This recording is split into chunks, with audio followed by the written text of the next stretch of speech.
Welcome to Between Two Molars, an open conversation of the wins, setbacks, and messy middle of business ownership. A new kind of podcast that pulls back the curtain. No fluff, real conversations, real lessons, and the real life of running an orthodontic practice.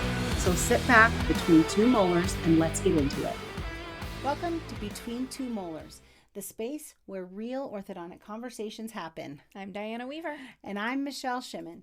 Together, we're diving into the real-life challenges, wins, and wisdom from inside orthodontic practices. So grab your coffee and get comfortable.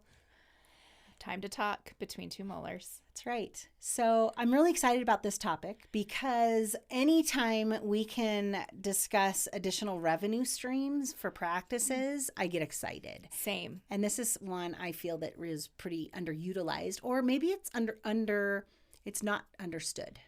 I would agree with the not understood. So misunderstood part. It is. Yeah. So retention phase for practices.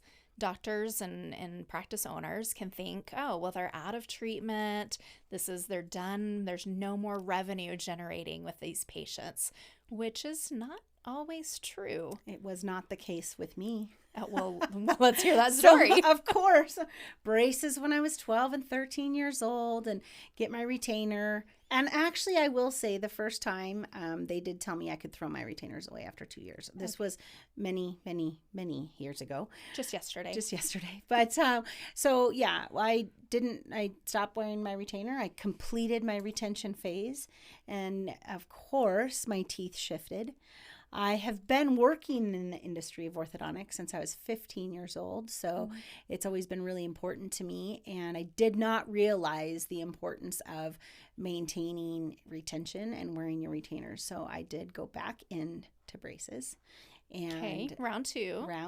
Okay. And ended up getting married and having little babies and getting very, very distracted. Wait, you said round two.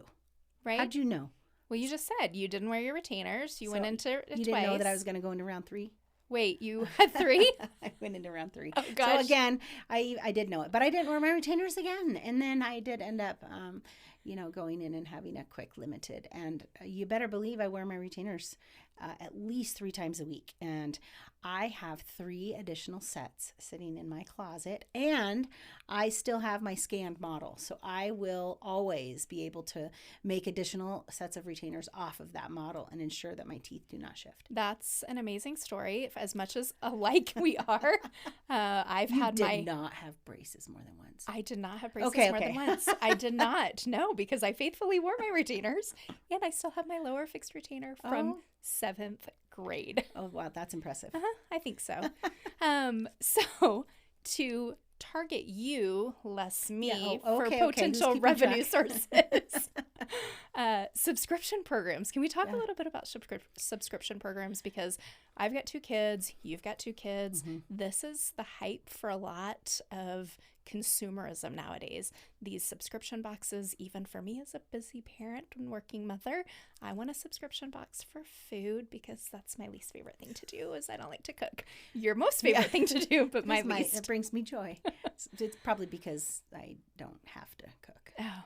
My kids are grown and out of the house. So oh, yeah. It's not a requirement of me, so it can be an enjoyment. I think mine is less the cooking part and more the decision. I don't want to make. There you go. I didn't know that I would grow up to be an adult and have to make a decision on what to eat every single day. 3 times a day? Yep, 3 times a day for everybody. So well, that brings us back to the subscription mentality. And it's interesting because when we study generational consumerism or buying patterns and habits, this generation is really, really big on subscriptions. They actually call it the subscription consumerism and the subscription generation. And so if you think about it, it is everything from the fitness boxes to the dog toys and the dog food and treats, to food meal subscriptions. You can have your favorite cocktail subscription boxes.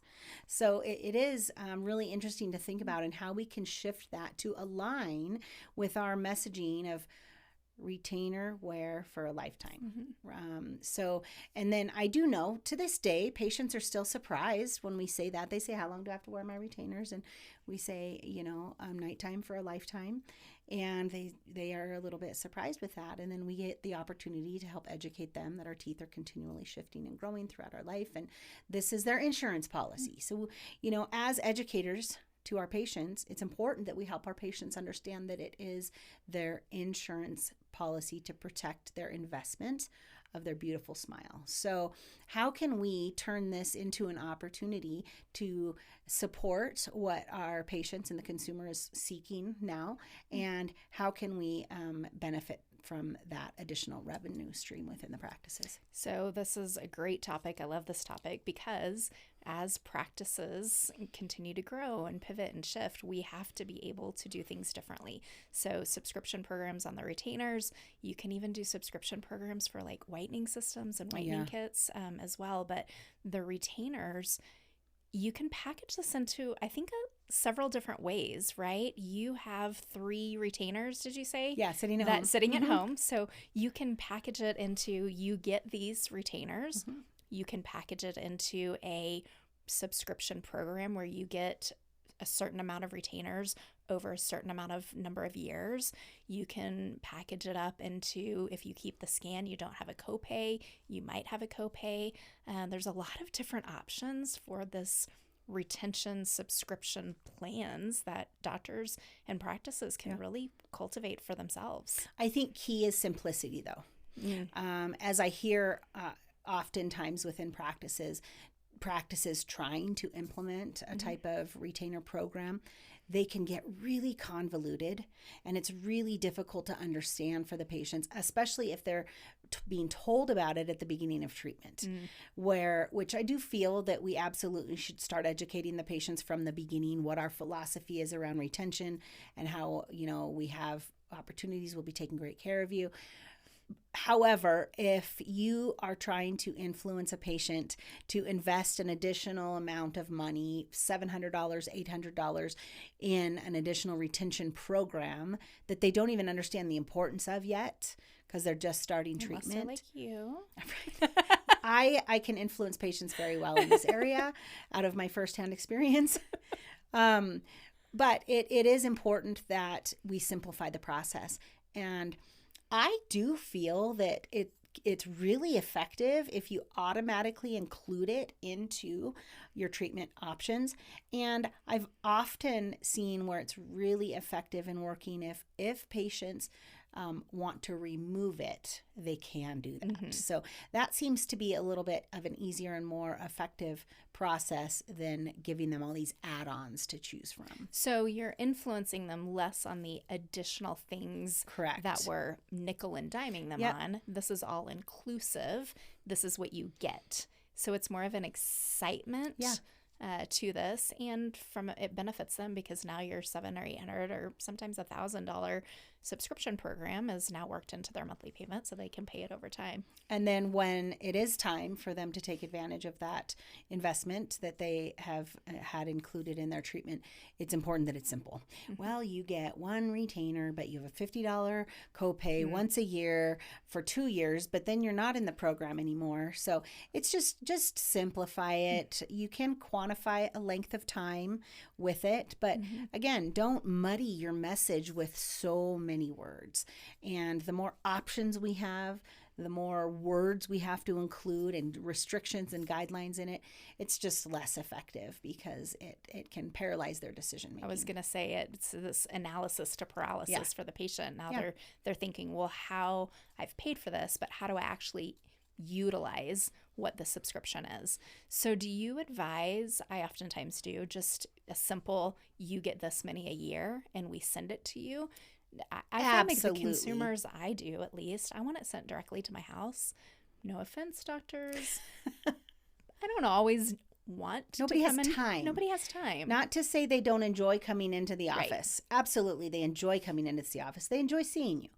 But it's not as efficient for their time. And a lot of times they don't have time to choose to do that. So absolutely, it's very patient-centered to just ship it directly to them. And there's a lot of efficiencies clinically that we can just make it a very, very minimal investment of time and resources within the practice to make it really easy to get it directly to those patients. But it absolutely should be influenced as, what's the why behind this process in the practice.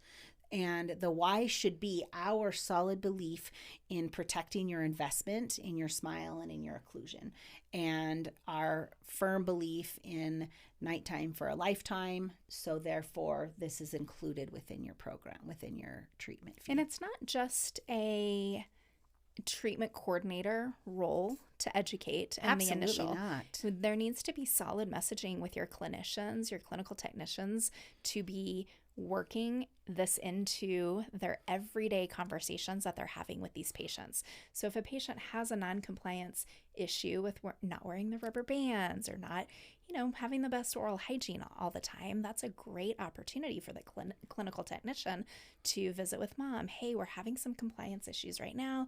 I just want to friendly remind you that we have these programs that we'll be talking about more in depth as we get closer to the end of treatment. And then really solidifying, if they haven't signed up, or even if they opted to remove that at the beginning, that you can always add it back in. I think that messaging is important. I think it's really important. And the benefit of not removing it in the beginning is that it can very easily be included in the monthly financing option. Just absolutely make it very feasible for every family. If that's something at the time that they choose not to do, absolutely, they should have that option at the end. It shouldn't be a one and done option, right? Because it's something we're passionate about, we believe in, and we see the value to our patients with that. So then let's talk a little bit about not just patients that are in treatment, but how do we leverage this retainer program with parents? Excellent. So this is a great opportunity for us to tap into how underutilized our chairside technicians are. When we go into practices and we are coaching and training on how to either add in a modality or a service or a product, I really tap into the technicians as educators and influencers. And where they can do that around a retainer program with parents is oftentimes parents are in the back clinical area with their child. And as we're working on the patient, we can just expect that every parent had some kind of treatment. And you'll know in a moment if they didn't. But if we just say, and mom, are you still wearing your retainers? And mom will say, either, no, I never had treatment, or they told me to throw them away after 2 years. It's a perfect opportunity to say, well, if you find that your teeth have shifted, let us know at any time. We can go ahead and take care of that for you. We've got a great parent program, or we've got a great family program. So it's a very easy dialogue. It takes, I know we've talked about role play. Nobody likes the word role play. Pretend. Practice. The more you practice, the more natural and comfortable it becomes. But just practice working chairside. Our chairside technicians should not hide behind a mask and goggles. They are very, very strong educators and influencers, and they are underutilized in that area oftentimes. So if they can practice what it would be like to engage with a parent about wearing retainers, and if their teeth have shifted, or if they have ever thought about orthodontic treatment, let us know. When you're ready, we'll take great care of you. There is nothing about that statement that's going to facilitate a defensive response from a parent. And maybe they have retainers and they're wearing them well, but retainers don't last forever. Maybe they want them Maybe replaced. they want them replaced, and that's a great opportunity for you as a chairside technician to say, we can get you new ones. We can get this refresh. We now have this wonderful subscription program that we can give you this. It sends directly to your door. You don't have to have an extra visit to us. Or when Joey comes back in for his next appointment, we'll have them all ready for you. Yeah, that's absolutely something that should be expected in every practice now, because again, the consumer is expecting this. They get this in every other aspect of their life, and if we are talking about something that should be lifelong for them, and it's of benefit to them to protect that investment, and we're going to do it very conveniently, very patient-centered for them, we absolutely should have some type of subscription-based insurance policy for our patients around that. I worked for a doctor 100 years ago, right? that he would always say, retainers, this is my retainer insurance. I can guarantee you that your teeth will shift if you don't wear these. This is my retainer guarantee program. I guarantee your teeth will shift if you don't wear retainers. Your teeth will shift if you don't wear these retainers. That is a brilliant statement. Because who wants to hear that when they have just completed a timely and costly investment in a beautiful, perfect smile and occlusion, and to know your teeth will shift? And I'm a perfect, I can vouch for that 100%. Well, now you know. They kept shifting. They still shift. They still hurt when I put my retainers in after a couple days. Maybe you need them more than, three times a week. Just saying. Just throwing that out there. So we went through a lot as far as retainer subscription programs, that consumerism. The instant gratification piece is kind of the last part that I'd like to touch on. Because as our kids get bigger, this digital era, this digital piece of it is going to be even more valuable. Parents are wanting things more instantly. So as far as from a clinical technician standpoint, when we're having those conversations, when was the last time you wore your retainer? Make sure that when you're talking in the morning huddle, do we have opportunity in the schedule to do a quick scan? It takes 5 minutes to scan somebody's teeth, but you can get a lot of revenue out of that 5 minutes. Even if you show them the simulator from it, even if there's a little relapse, or even if there is, they've never had treatment before. And I like the statement to say, Mom, let me just show you what we can do when you're ready. That's not high pressure sales. That's not saying let's do this today, but it's also demonstrating through the technology and the tools that the practice has and invests in what a potential would look like for the parent. And it is very, very powerful and impactful. I was training a treatment coordinator and scanned the teenager for aligners, and Mom actually was a little teary-eyed, and she said, I'm so excited for him. I've never liked my smile, and I never wanted him to feel about his teeth the way I feel about my teeth. And I was so proud of the treatment coordinator. She said, Mom, let me just scan you and show you what your teeth will look like when you're ready, right? And it was just a very genuine, authentic. It wasn't upselling. It wasn't pressure selling at all. This parent was obviously very passionate about this and how her son felt, tapping into the feelings, how they felt. And it was important that her son did not feel the same way she felt about her smile.